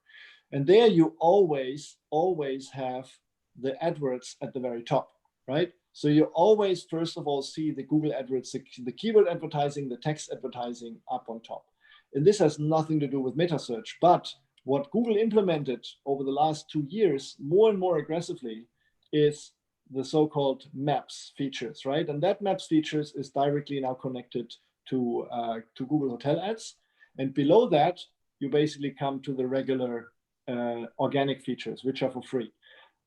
What was the impact? Impact number one was that organic search on hotel terms becomes less and less meaningful. Because obviously by Google entering such a huge block into the search results, the whole organic searches really dropped down. And all of a sudden, all of my video is offline, right? Yeah, there you go. All of a sudden, the organic traffic really dropped. And a good example of how were able to see that was with TripAdvisor, because TripAdvisor historically got a lot of traffic from Google through organic search. So people went on Google, organic search, TripAdvisor price comparison, hotel website. The moment the organic search became less prominent on Google, TripAdvisor became less traffic. And all of a sudden, less traffic came through TripAdvisor to our hotel websites. So there was a direct relationship where you could see how the Google Maps actually influenced the organic search. So now you go in here and you can now select a hotel. Let's take one hotel, and here you can see this hotel is now live on with this hotel. This is basically the Google Maps entry, and here in the Google Maps entry you always have prices, right? And here on the prices you can see that you have a price comparison again, and here is where things are again similar to Trivago and TripAdvisor. You have a ranking. You usually have on Google, you usually have 4 platforms showing up. And if you go on details, you get more than 4, you get all of them. So obviously one important thing is always to get into the top 4, right? The next thing is to become potentially number 1.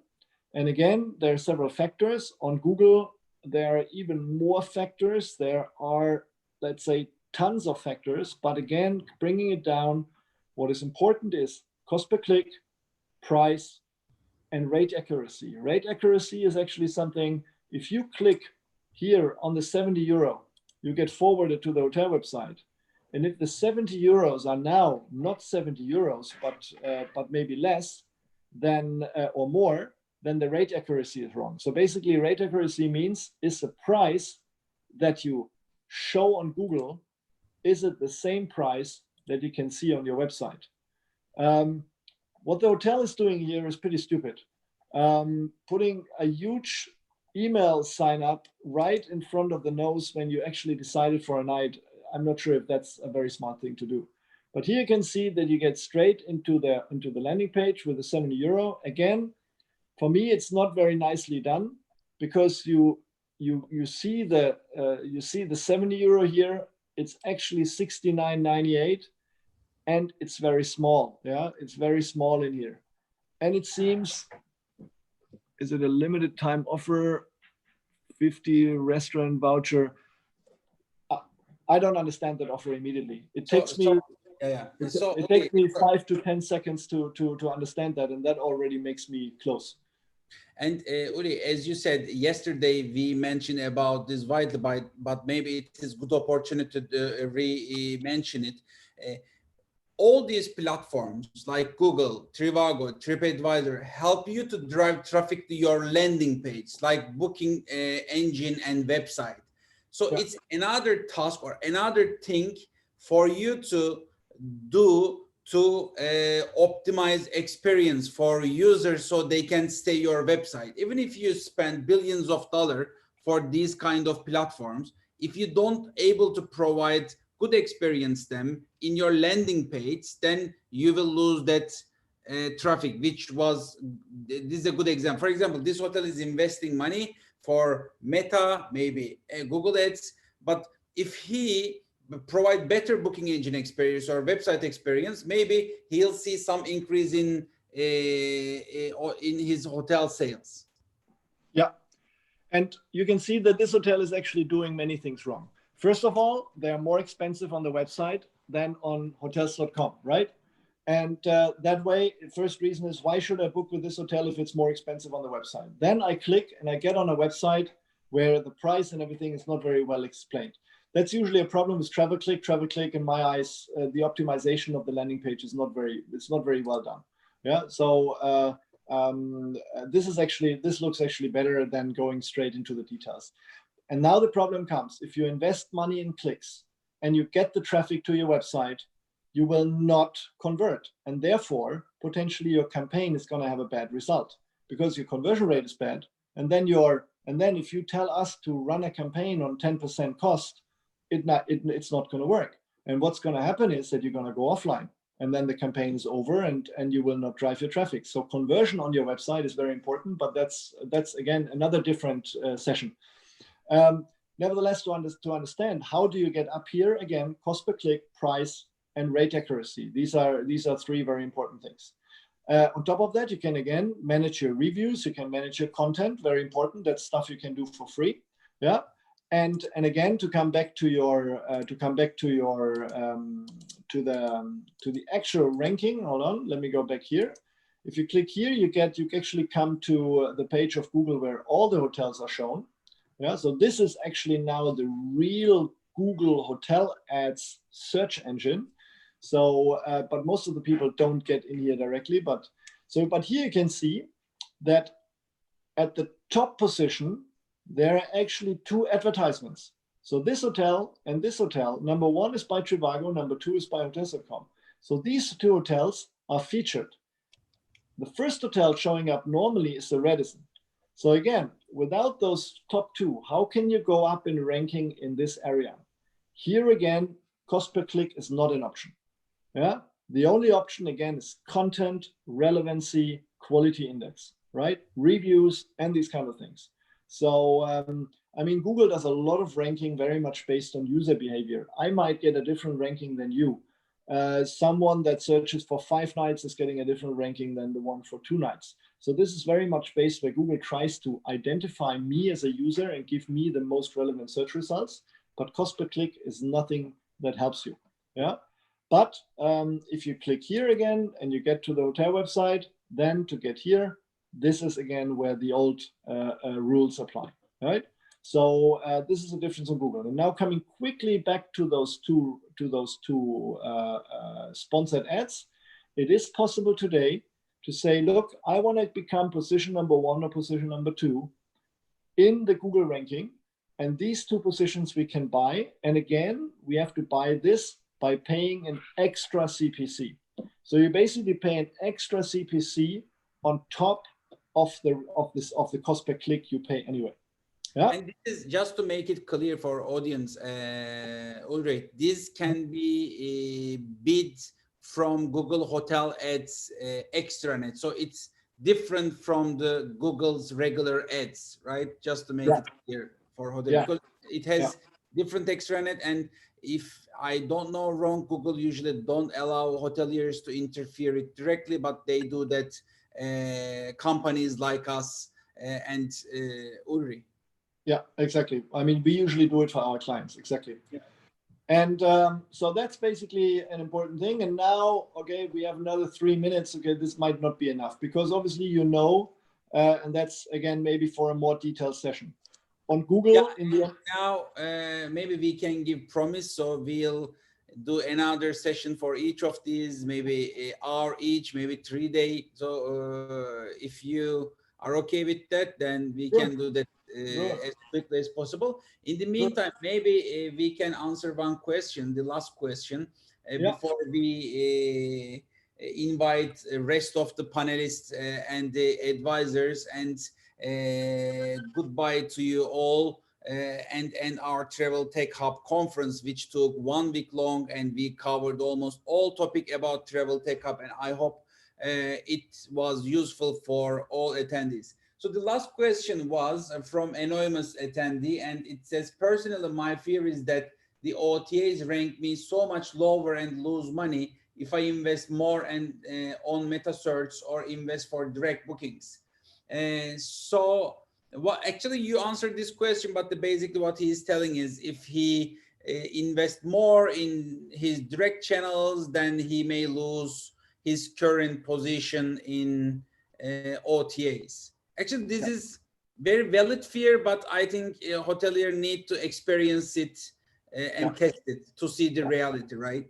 Yes, it's very valid, but at the same time, how much visibility do you actually have over those numbers, right? Because I noticed that, first of all, what hotels are traditionally lacking is actually good reporting on exactly these numbers. So if I do something on Trivago, then I go back to the hotel and ask them, okay, did you now lose ranking on booking? How much less did come in? Then many hotels don't even have proper reporting. They cannot even press on a button and give me that number. So that's why my experience is that, first of all, we need to get real reporting in place. And again, that's another session in itself, having proper reporting. But what we monitor with all of our clients is, okay, how is the booking behavior between my website and booking.com, and what is the cost contribution, right? Because theoretically speaking, if I get more visibility on booking.com for a lower cost, maybe I should stop MetaSearch, right? It's not always about direct business. It's about profitability. So therefore, to understand profitability, going back to my beginning of my presentation, it's all about profitability. If you can be more profitable on booking.com than on your website, do booking.com.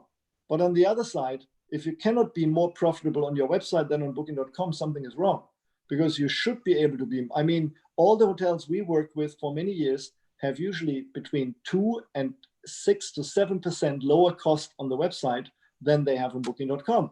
And then let's say if you only pay half as much money on booking.com, yeah, you could also say, look, okay, then maybe I lose one booking, but with the other booking, I'm so much more profitable that with one booking, I make as much money as with two bookings on booking. So even if you lose visibility on booking, yeah, you might still make more money with the booking you get through your website. Then you have maybe just one room to clean versus two, but you make the same money bottom line. Hey, yeah, that's so it's not always a risk to lose volume.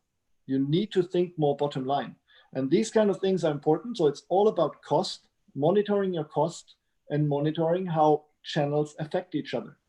I made a lot of tests with clients. I made a test with client where we turned off booking.com to see how much money, how much more revenue we make on the website. We made tests where we reduced the prices on booking.com to see how much money we lost on our website. So there's one factor is always influencing the other. The important thing is you need to have reporting in place where you monitor these kind of things, what the impact on your bottom line is. But a lot of hotels are quite far away from that. Uri, thank you very much. I think it's been very useful webinar, and I suggest everyone who attended later on or who will watch YouTube later to watch entire webinar, because it gives you a great insight about all metas in the industry. So, Uli, if you can stop your screen share, if you don't mind. Now, I want to invite all our panelists and the advisors, if they can enable their videos and mics. I just will ask them their only last words about Travel Tech Hub, because it's been a week. It's been quite busy week for us, and more than 500 hoteliers attended this event through Zoom, and hundreds of hoteliers watch it through YouTube. I think it was a great success. And first of all, I want to thank you all for your contribution. And then I want to give you a last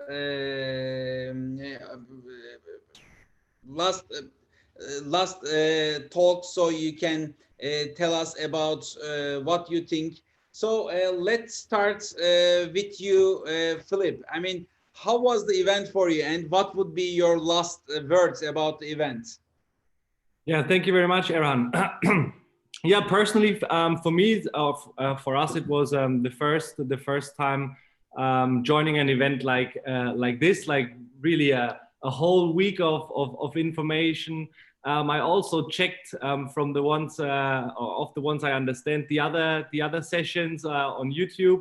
I think there is quite a good view rate behind all these videos. Yeah, thank you very much again for the invitation, and I'm looking forward to the next sessions, I guess in October, right? Right, in October we'll have crazy ones. We already start to organize it. There will be everyday events, all weekdays, and we will cover almost everything about Travel Tech Hub. And we are happy to join these sessions as well. Thank you very much, Philip. Thank you for your all contribution. And if you don't mind, I'll give word to each attendees in their own language so they can communicate more comfortable. Sorry, guys, I cannot cover German. Do I do another one in German then now? No, I mean, English is for the ones who cannot speak Turkish, but maybe German in the October. Şimdi okay. Zeynep Hanım'a ben müsaadenizle söz vereceğim. Zeynep Hanım, tekrardan teşekkür ederim. Sizde de gayet güzel bir session yaptık Direct Booking ile ilgili. Şimdi artık etkinliği kapatıyoruz yavaş yavaş.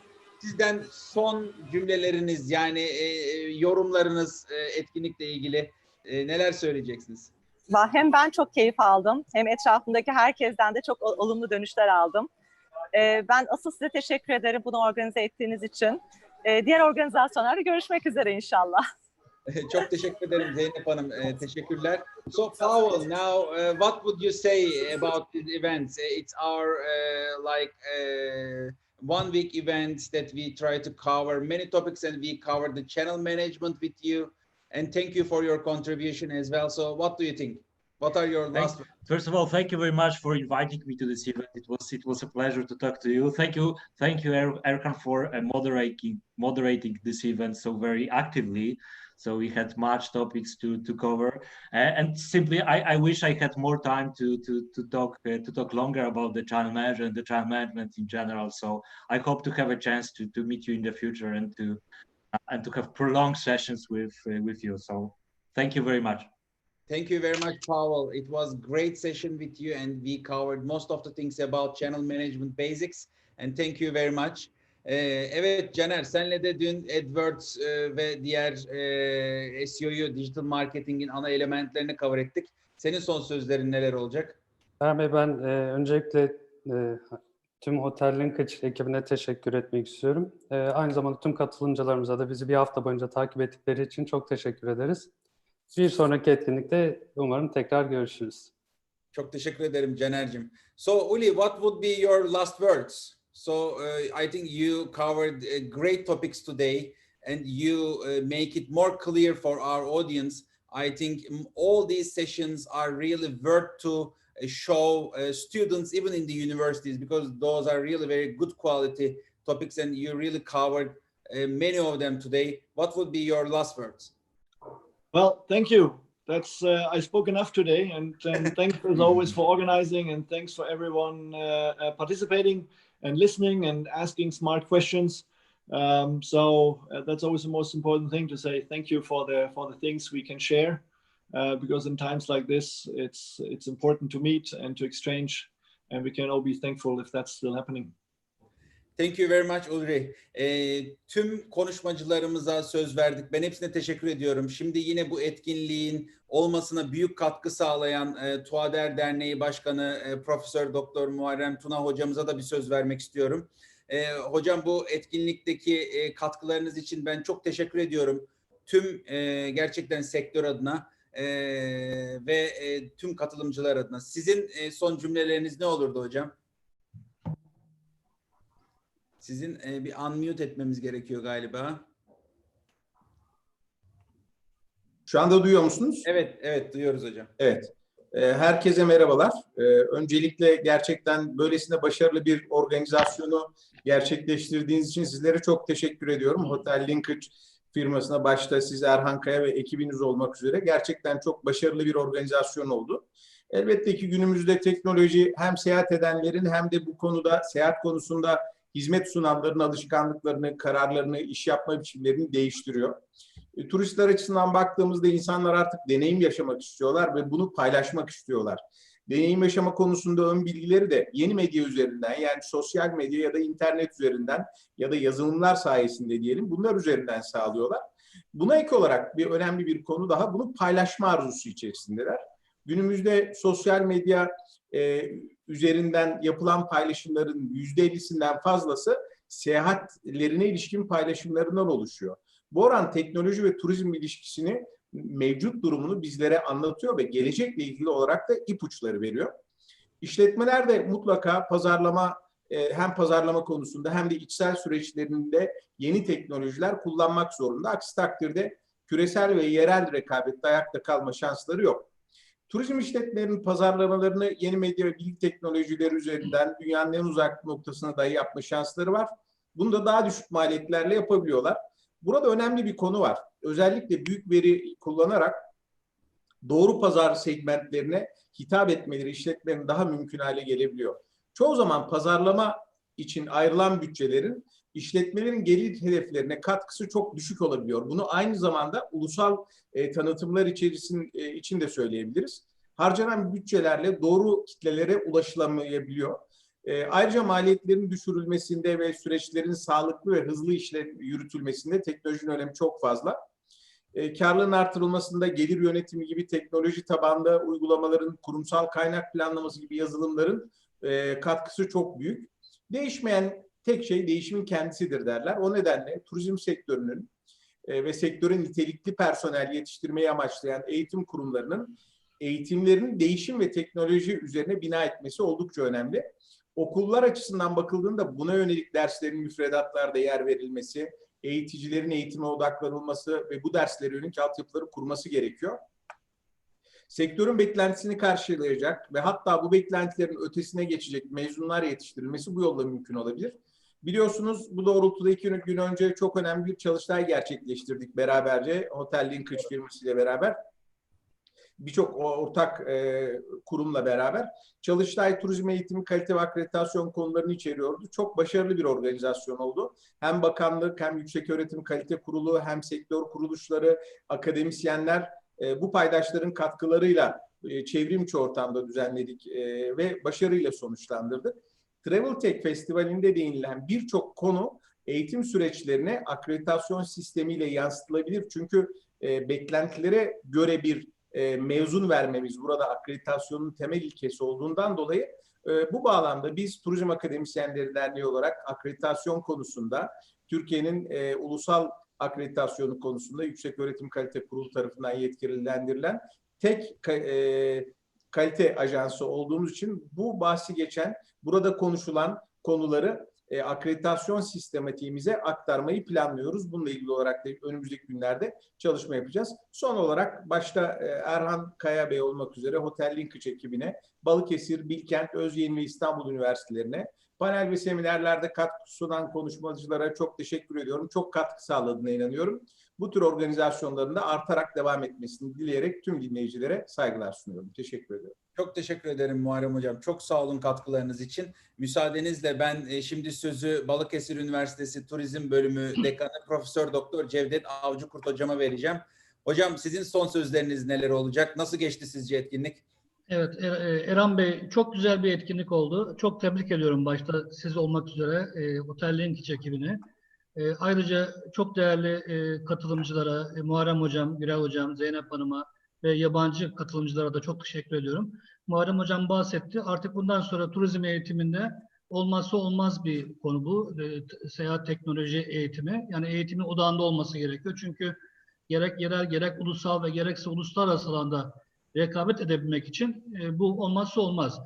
Bu anlamda akreditasyon konusunda da hocam değindi. Yani bunu mutlaka akreditasyonla ilişkilendirip bundan sonraki eğitimlerin devamını diliyorum ben.